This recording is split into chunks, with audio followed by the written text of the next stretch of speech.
Is building up ahead of this year's Joburg Art Fair. Art connoisseurs will be treated to 3 days of the best contemporary African art. Well, after 2 years without a physical affair, FNB Art Joburg is returning to the Sandton Convention Centre. So let's discuss this year's program with Managing Director of FNB Art Joburg. That is Mandla Sibeko. Mr. Sibeko, thank you so much for your time this morning. Let's talk a little bit about this. I mean, COVID-19 has certainly pulled a number on us, right? Past 2 years, we couldn't gather. We couldn't even enjoy the finesse of life in itself. And art, right? Art appreciation, creativity is always very top of mind in being able to expand one's thinking, expand one's environment for that matter. And this time around, we get to do it from a face-to-face interaction. How significant really is this shift now to be able to allow people just to experience this world? Absolutely. Thank you so much. Good morning. It has obviously been a very difficult 2 years, almost 3 years. You can only imagine what impact it has had on us as a business. Not being able to do anything and how many people have actually been affected in this ecosystem.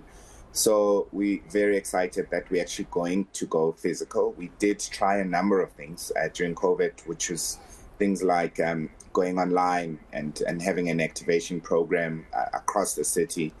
But nothing really replaces physicality. One of the things we've learned, everyone can go digital in the world, but the art world still needs the physical. Art is emotive. You need to look and engage and be present. But also, when buying art, I don't think that online would just be the only solution. It helped to be a bridge, but it certainly wasn't what really helps to drive sales. And and also just a celebration of life, you know. And then a lot of people missed seeing each other, and obviously Johannesburg missed the opportunity to connect because people really look forward to going to the fair and looking at different artists. It becomes really the biggest gallery showcase of African contemporary art in one room over 3 days. Mandla, so it's East Africa and West Africa joining Sub-Saharan Africa, of course, to bring, you know, the beauty that is African art. Or actually, you know what, I never want to confine it to just our continent. Global art, because our art really does resonate with the rest of the world. But we know that it's East and West coming to Sub-Saharan Africa. But what exactly, after 2 years, can the world expect when they arrive at the Sandton Convention Centre? Look, the refreshed FNB Art Joburg fair has been was introduced just before COVID, which a lot of people often said, did you guys predict that COVID was coming? And we said, no, we didn't. But we felt that we needed to resize the fair and reorientate the experience so that it becomes a quality experience versus going to a trade show where everything starts from very good to very bad. So what you're going to experience at the fair is definitely a reflection of what you can find of the best from the continent. Yes, there are some few players who are not here due to COVID, from a few from East Africa and one or two from elsewhere on West Africa. But ultimately, people will come. But what you're going to be experiencing are exciting solo sections that we have put up, so people can actually engage and learn quite a bit about a particular artist. But also the Mac section, which allows you to which has allowed us to exhibit very large-scale works to the community here so that people can see the work. So often you see very large-scale works of artists like Zanele Moholi, not here in South Africa, but elsewhere in the world. So very excited that the fair can provide that platform. But also what's exciting about a live post, I guess, this pandemic or during this pandemic still, is that we have shifted the focus of the fair, not so much the obsession with how many people can actually fill up the exhibition space. It's more about the quality and really allowing the sponsorship from FNB to subsidize African galleries to be here versus us being obsessed with how many can we fill up on the space. But another exciting addition is what we call Gallery Hub, which is curated by an amazing young curator from West Africa, from Ghana, who has co-curated this with our fair manager. and a section inside the fair that will look at young contemporary, young artists who are coming from the continent. So that's quite exciting and refreshing for Johannesburg. Yeah, I wanted to just to labor on the point here in terms of being able to breed young talent, because pockets of excellence are found in the most even vulnerable areas.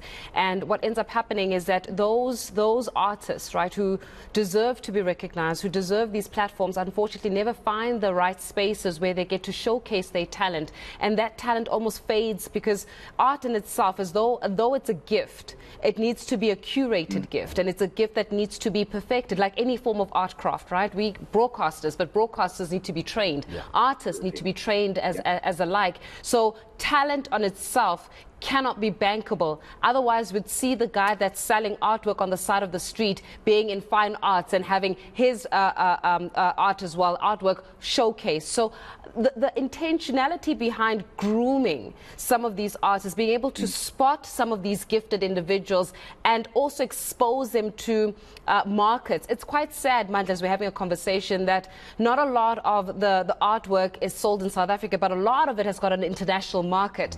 So it's also about being able to open up the exposure space, so as it were, for people to start the bigger appreciation of art forms. So how do we become more deliberate and intentional? So as I said, my personal heart is making sure that these artists don't end up selling their artwork on the side of the road because nobody got to spot and work on their gift.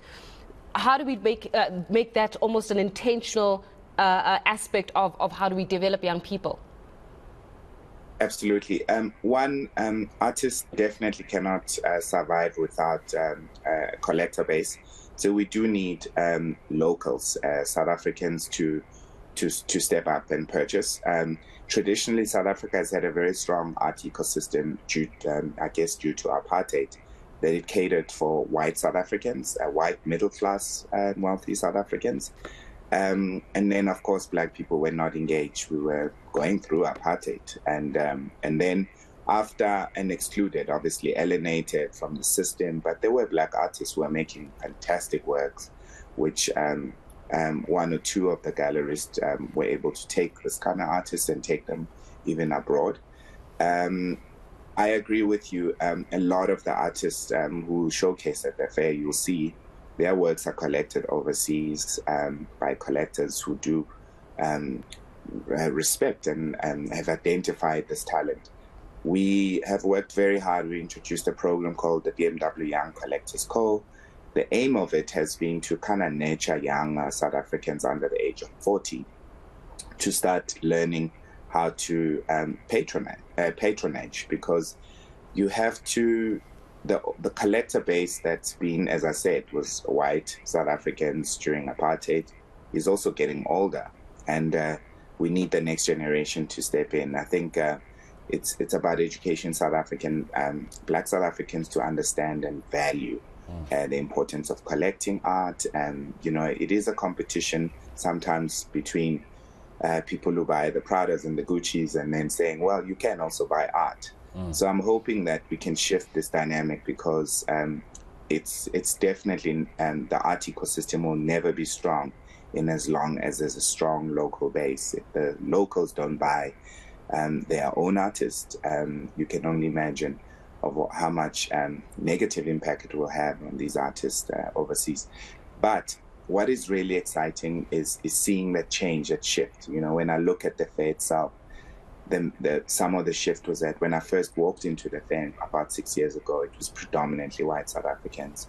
When I walked into gallery, it was predominantly white South Africans. What I do see now is a lot more black professionals who are engaged in the gallery system. And the gallery system in South Africa has really helped a lot to groom artists. So they don't often get a lot of credit, but those are the people that kind of look for the talent, source the talent, look after the talent, invest in the talent, and then, of course, as small businesses, and then in the lead up to the fair showcase. So often it's seen as like, oh, it's a nice novelty, it's luxury, blah, blah, blah, and that's it. But people don't realize that it's a small business.